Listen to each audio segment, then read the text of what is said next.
Welcome to Planet MicroCap. I'm your host, Robert Kraft, and joining me today is Des Okell. He is president and director at Enterprise Group. It's a publicly traded company. I got two symbols for you, E on the TSX and ETOLF on the OTCQB. And Enterprise Group will be presenting at our upcoming investor conference, the Planet MicroCap Showcase Vancouver, in association with Small Cap Discoveries, taking place at the Fairmont Waterfront, Vancouver on September 25 and 26, 2024. For more information, to meet Des, to see their presentation in Vancouver, please register at planetmicrocapshowcase.com. And with that, Des, thank you for joining me today. How you doing? Very good. Yourself? Oh, just gearing up. We're about a month away. We're recording this on Monday, August 26th. So, we're just getting ready to rock here. But, look, this is actually our first time doing an interview together. So, for folks that haven't heard the Enterprise story before, can you give us that quick overview and history of the company? Yeah, well, actually, we've entered our 20th year in business as Enterprise. What we are doing right now in our sector, which is the energy services sector here in Western Canada, what we do is we provide site infrastructure to the clients who are the producers. Those are our clients. What we bring to their project sites, and their project sites might be drilling, completions, and fracking, large-scale water transfer operations, as well as when they're building their plants out in the remote areas, their gathering system plants. We support those all these projects with the site infrastructure. Now, site infrastructure is basically the anchors of site infrastructure are mobile power systems. These are very remote areas, so they need power systems to power the site for the duration of the project. These project sites operate 24/7, so there's always activity going on. So power systems, the mobile office and building structures like command centers and offices and medic buildings and so forth, all those are anchors of the site infrastructure, as well as lighting. I mean, we are operating in northern Canada, and in half the calendar, there's plenty of darkness. So the lighting operates 24/7. It's very important to note that we've become an absolute leader and we have a first mover advantage in our mobile power systems, and that's one of the few things that is really lifting our financial performance, both in revenue and expanded margins. About 5 years ago, we started to retool our mobile power systems. Historically, they're diesel-powered units, and there's multiple units on site. I mentioned lighting. Every light tower that is on site has a 6 to 20 kilowatt diesel generator at the bottom of the tower that powers that. Well, some of these sites need 6 to 12, 15 light towers, because these sites are 5 to 15 acres in size. So a lot of lighting. So what happens is you have a number, 10 to 20 diesel fired units on site. Well, we started to retool our fleet to employ single larger scale natural gas microturbines rather than multiple diesel units. So that microturbine comes onto site, and we have a microgrid that goes around the outside of the project area, and all of the site infrastructure and any power the company needs to tap into, they of course plug in seamlessly to the microgrid. So it gives a client a number of benefits. One, moving from diesel to natural gas is obviously the cost. In most cases, because our clients are producing natural gas on site or nearby, there's an opportunity to use the client's own natural gas where they don't have to pay anybody for fuel. Now, as opposed to diesel, there's thousands of liters of diesel fuel consumed every day. So that's a big cost advantage. But further than that, there's the emissions profile when we move from diesel to natural gas is massive. Of all the different pollutants, and we have it up on our presentation deck, you can see the difference between a diesel generator and our microturbine operating on natural gas. The reductions are 85 to 99% reductions of harmful pollutants. So it's a big advantage for the client, cost, and of course, reporting their emissions. Absolutely. So, Des, you just hit on first you answered my first question, then you pretty much answered my second question there too, on kind of what makes you guys unique and different compared to your peers out there. But for those that don't know, Alberta obviously is the hub for energy production in Canada. Some would say also in North America in many respects. So is your primary client base in Alberta, or do you expand beyond North America?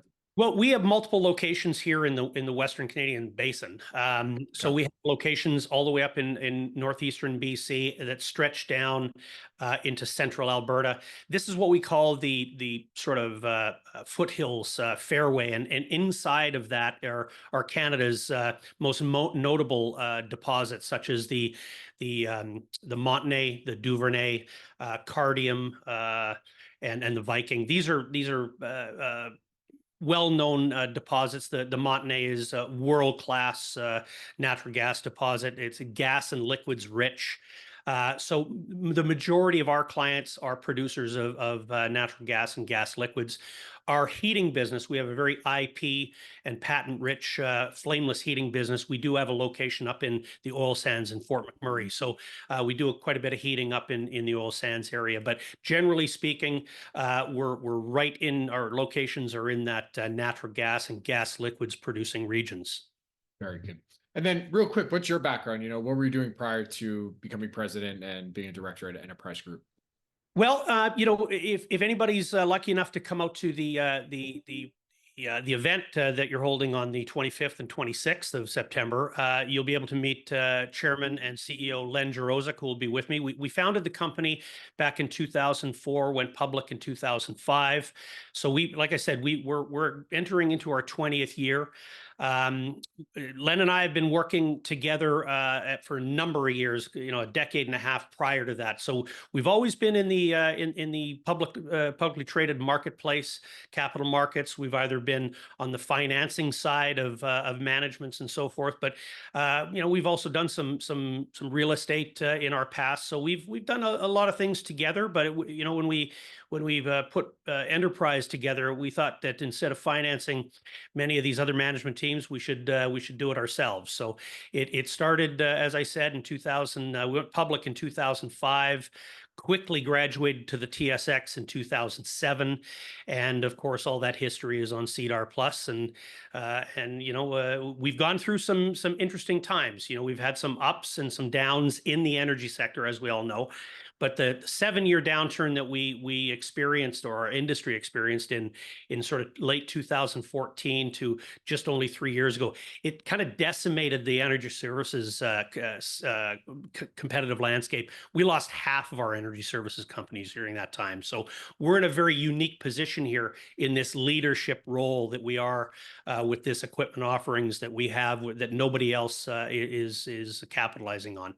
Very cool. All right. Well, to close us out here today, from what you can tell us, what would you say are some of the company's value catalysts that folks should be aware of moving forward for the rest of 2024 and going into 2025? And part two of that question, I should have told you this would be a two-part question. Part two is, you're going to be in Vancouver doing one-on-ones and whatnot. What are those 1 or 2 reasons why folks should also want to meet with or see your presentation in Vancouver? Yeah, sure. Well, there's one of the big catalysts we have in front of us is Canada's upcoming participation in the global LNG marketplace.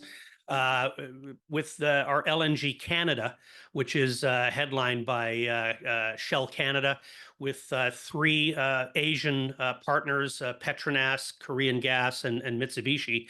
This is a major project. It's Canada's largest by cost industrial project ever. And after that, there's 3 other LNG projects at different stages of permitting and construction that are going to come right behind that. So this is a needle mover to our Canadian producers of natural gas. And of course, because we support all of their efforts in the field, it's a needle mover for us as well.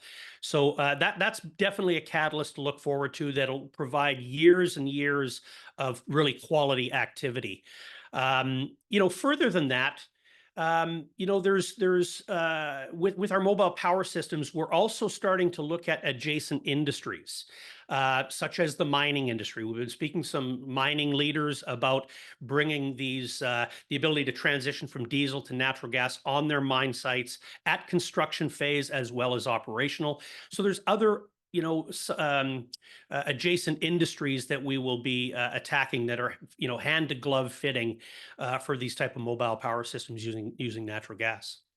Very good. All right. Well, Des, with that, where can our audience go and find more information on Enterprise Group? Well, we have a fairly robust website. Enterprisegrp.ca is a good place to start.